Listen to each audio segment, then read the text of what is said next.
नमस्ते दोस्तों। अगर आज आपसे पूछ लिया जाए कि 5 की पावर 24 का वर्गमूल क्या है तो क्या आप बता दोगे? नहीं बता पाओगे तो फिर कैसे एग्जाम में पास होगे? क्योंकि एग्जामिनर तो ऐसे ही सवाल देगा आपको। तो देखो कैसे करना है।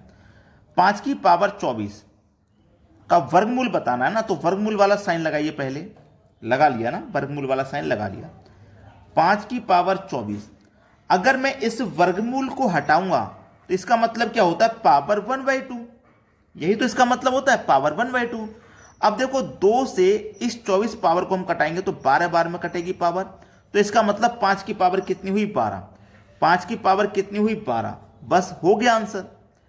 अगर आपने प्रैक्टिस कर ली ना इन सवालों की तो 10 सेकंड का सवाल नहीं है ये। 5 की पावर 12 बिल्कुल सही जवाब है। समझ में आ गया? अब देखते हैं अगला सवाल। अगला सवाल है 1 2 3 4 5, एक 5 बार लिखा गया है और इसका मान, इसका स्क्वायर हमें बताना है क्या है स्क्वायर का मान। देखो एक छोटा सा लॉजिक समझिए। अगर हमारे पास 11 है और हम 11 का स्क्वायर करते हैं तो 121 होता है। अगर मेरे पास 111 है, इसका स्क्वायर करते हैं तो ये कितना होता है? इतना होता है। तो कुछ समझ में आया आपकी? कुछ समझ में आया? जब मेरे पास 2 एक थे तो हम 1 से लेके 2 तक गए, वापस 1 तक आए। जब मेरे पास 3 एक थे तो हम 1 से लेके 3 तक गए, वापस 1 तक आए। ऐसे हमारे पास जब 5 एक हैं, जब 5 एक है ना, तो हम 1 से लेकर 5 तक जाएंगे और वापस फिर 1 तक आएंगे। बस ये आंसर हो जाएगा। और देखो ये किस ऑप्शन में? सी ऑप्शन में। बिल्कुल सही जवाब। चलिए अब देखते हैं अगला सवाल। अगला सवाल है, यदि हमें इतना दिया गया है तो इसमें x का मान हमें बताना है, क्या होगा? प्रश्न में कुछ नहीं है, बस ध्यान से देख के उसका आंसर निकाल सकते हो। 23 के सामने 529 है जो कि 23 का स्क्वायर होता है। तो 16 के सामने x है, मतलब 16 का स्क्वायर होना चाहिए। तो 16 का स्क्वायर कितना होता है? 256। तो आपको करना क्या है? 23 का स्क्वायर कितना है? 529। इसमें से माइनस कर देना है 16 का स्क्वायर यानी कि 256 को। कितना बचेगा? 273। बस हो गया आंसर। ऐसे सवालों को देख के ना बहुत से बच्चे घबरा जाते हैं, परेशान हो जाते हैं और स्किप कर देते हैं, छोड़ देते हैं। मत छोड़ना भाई, कुछ नहीं करना। इन दोनों का स्क्वायर करना है ना, दोनों का स्क्वायर करके बस अंतर कर दीजिए, सवाल खत्म हो गया। चलिए अब देखते हैं अगला सवाल। अगला सवाल है, एक ये सवाल बच्चों को बड़ा कठिन लगता है, आज इसका इतना आसान बना दूंगा कि कभी भी गलती नहीं करोगे। देखो करना क्या। 6 की पावर 10, 7 की पावर 17, 11 की पावर 27 में अभाज्य गुणनखंडों की संख्या बतानी है। 6 की पावर 10 गुने 7 की पावर 17 गुने 11 की पावर 27। आपको ना इन संख्याओं के फैक्टर करनी है।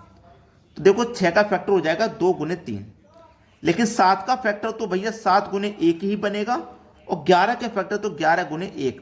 6 का फैक्टर भी 6 गुने 1 बन सकता था, लेकिन अगर एक के साथ में फैक्टर बन रहा है और किसी के साथ में नहीं बना, तभी बनाना एक के साथ। अगर किसी दूसरी संख्या के साथ बन सकता है तो हम दूसरी संख्या के साथ ही बनाएंगे, एक के साथ नहीं बनाना। ठीक है, चलिए कितने फैक्टर हैं भैया? 1 2, दो ही तो संख्या ही है, ये 2 संख्या ही तो है।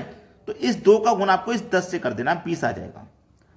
प्लस अब देखो 1 के साथ है, फैक्टर 1 के साथ है, तो इस 1 का इस 17 से गुना करो 17। जब 1 के साथ बनेगा फैक्टर तो वही पावर आ जाएगी। ठीक है, यहां भी 1 है तो यहां पे भी 27 आ जाएगा।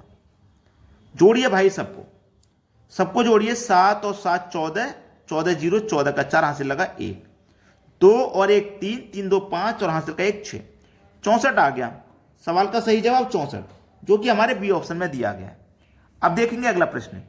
अगला सवाल है, अंडर रूट में 72, अंडर रूट में 72, अंडर रूट में 72 इनफाइनाइट तक जा रहा है, सभी के साथ प्लस का साइन है। तो ऐसा सवाल कभी भी रहे तो आपको ऐसा फैक्टर करना है इस संख्या का, जैसे 8 9 72, ऐसा फैक्टर करना है जिसके बीच का अंतर 1 आए तो सही पे। फैक्टर कुछ और भी हो सकते हैं, 12 6 72 भी हो सकता है, लेकिन नहीं चाहिए हमको। फैक्टर वो चाहिए जिसके बीच का अंतर 1 आ जाए, तो बिल्कुल सही फैक्टर है ये। अब सभी में प्लस प्लस है तो फैक्टर की बड़ी संख्या आंसर हो जाएगी, यानी कि 9। अगर मान लीजिए यहां प्लस प्लस की जगह माइनस माइनस होता, 72 माइनस 72 माइनस 72 माइनस, तब भी फैक्टर यही होता। लेकिन माइनस जब रहेगा तो फैक्टर की छोटी संख्या आंसर होती, यानी कि 8। पूरी बात आपकी समझ में आ गई ना? अब देखते हैं अगला सवाल। अगला सवाल है, यह सवाल मैं आपको नहीं कराऊंगा, आपको होमवर्क के लिए दे रहा हूं भाई। इस सवाल का जवाब आप मुझे कमेंट में बताना कि इसका आंसर क्या आया है। ठीक है, सभी बच्चे ऑप्शन देखेंगे क्वेश्चन को करेंगे, आपका आंसर क्या आया है इन ऑप्शन में से आप मुझे कमेंट में बताएंगे, ठीक है। और जिसका सही जवाब होगा मैं उसका कमेंट पिन कर दूंगा, यानी कि सबसे ऊपर उसका कमेंट दिखाई देगा, ठीक है दोस्तों। वीडियो देखने के लिए बहुत बहुत धन्यवाद।